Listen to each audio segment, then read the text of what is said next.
Okay, this time we're going to be talking about Slant 3, and we're just going to deal with Slant 3 right now. We'll make a separate video for Slant 4 so we can spend a little more time on the turn, the turning that tends to get people. Slant 3 is fairly straightforward. We're going to work on the angles again on the X, right, from the patch here. And again, even though this precedes it on the fighting line, the different types of rotation with the feet, we're going to look at that again. And that's one of the things that separates Kushwaki Jitsu from other traditional martial arts that may look similar to it, is that Shihan Gilliland, excuse me, wanted to add in that kind of boxer's stance when we strike. So you're up on the ball of the foot, your knees bent, you're sitting down on that punch. Okay, so Slant 3, we really get to introduce to that. So from blocking square 2, we've ended in the pro position, right? So to start Slant 3, we're gonna bring our hands up, circle over the top, and as we bring the hands together and down, we're bringing our feet together. Okay, now from here, as you've seen, Slant 3 and 4 and the fighting line all start from this covered position. The first movement that we're gonna do, and before we even go to the movements, when we do slant, we're working on that X, but our target is in front of us. Okay, so when we step out, or when we zone out at an angle, we're responding to our target over here. A lot of times, the mistake that I see is when students step out over here, they're blocking in front of them. But your target didn't move, okay? You're stepping offline at an angle. We use that a lot, when we're going to the outside of the attack. Bump, bump. Do you weigh the river, even on the inside of the attack. When we're loaded here, we might turn. Now, so that's something to keep in mind. Sometimes I would put a bob in front of students. You can stand or have another student stand in front of them just to give them a point of reference that they can work on this for. But it's important that they understand that when they step out at an angle, the target did not move. Okay, keep that center line. All right.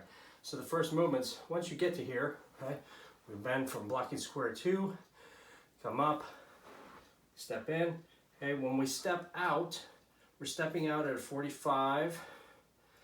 And when we do that, our front foot, I'm hoping you can see this on the camera, our front foot, it's still pointing forward. Okay, we're not stepping out like this, because that kind of takes all my power from where I'm going to want to put it. So I'm stepping out, my toes are forward. I come up on the ball of my rear foot, and I got my knee bent and kind of sitting on that punch, okay? Now when I do that, I'm gonna come up, I'm gonna chamber this one time with an outside block. Again, this is my target. My target didn't move. Outside block, downward block, high block, low block, and then I'm stepping back, or I'm going to turn into a punch. Now when I turn into a punch, watch, this foot is flat. This foot is up on the ball and the knee's bent.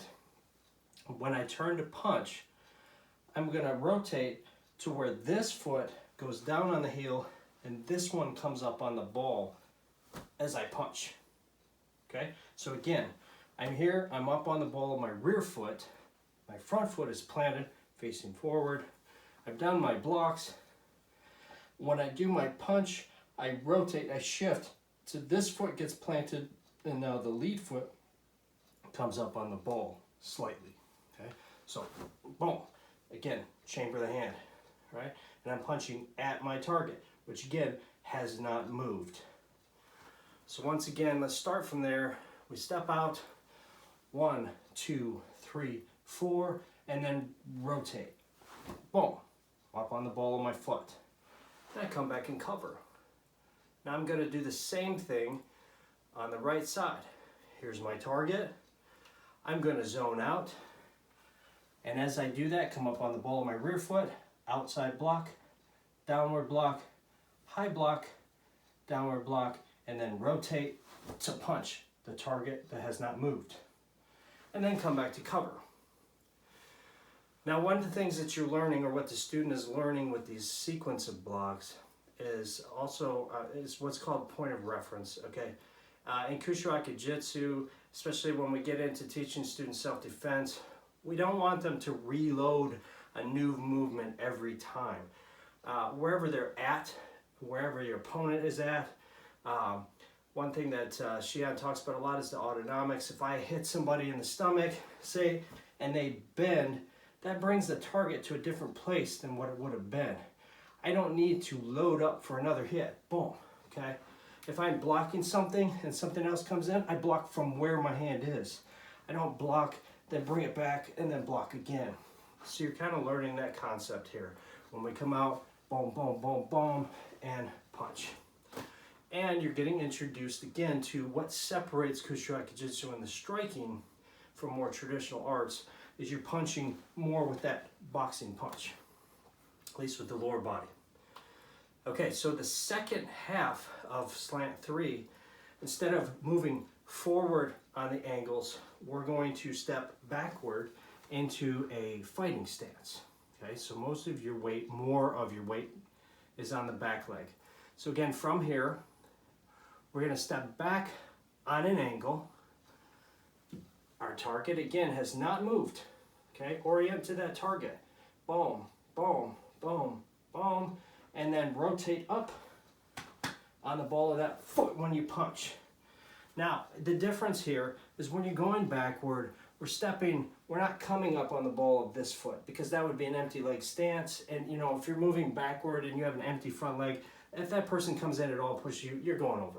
Okay, so this is just coming back to a fighting stance. So the feet are planted, boom, boom, but when you punch, it still comes up into that sit down on the punch, come up on the ball of your foot, bend your knee, okay? And you come back, step back, outside block, high block, low block, and then come up on the ball of your foot, punch. Okay, so that's Slant 3. We'll leave it at that, and we'll pick up with Slant 4. I hope you guys enjoyed it.